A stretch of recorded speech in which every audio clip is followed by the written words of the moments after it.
नमस्कार, आपण देखुछंती दिनलिपि लाइव। नजर पकाइबा खेल संपर्कित खबर उपरे। भारतीय क्रिकेट कंट्रोल बोर्ड बा बीसीसीआई रो नुआ सचिव हेले देवजीत साइकिया। जेसा इंटरनेशनल क्रिकेट काउंसिल बा आईसीसी रो चेयरमैन हेबा परठारु ए पद खाली पड़िथिला।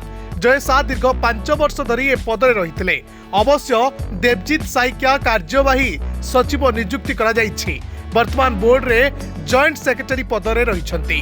तेबे रिपोर्ट अनुसार जयसा आईसीसी रो चेयरमैन नियुक्ति हेबा परे बीसीसीआई सचिव पद छाड़िथिले। एहा परे बीसीसीआई अध्यक्ष रजर बिन्नी निज सैवधानिक शक्तिर व्यवहार करी सचिव पदरे देवजीत साइकिया नियुक्ति करिसेंती। अवश्य देवजीत साइकिया कार्यकारी सचिव रहिबे।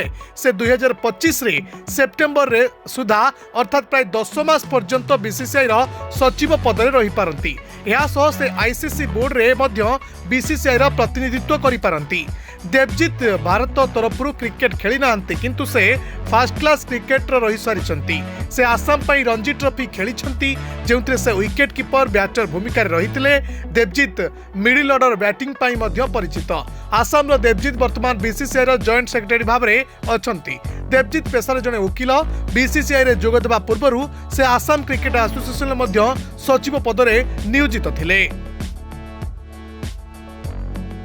Bureau report, Dinalipi live. Dinalipi live को एबे ही लाइक शेयर सब्सक्राइब करंतु।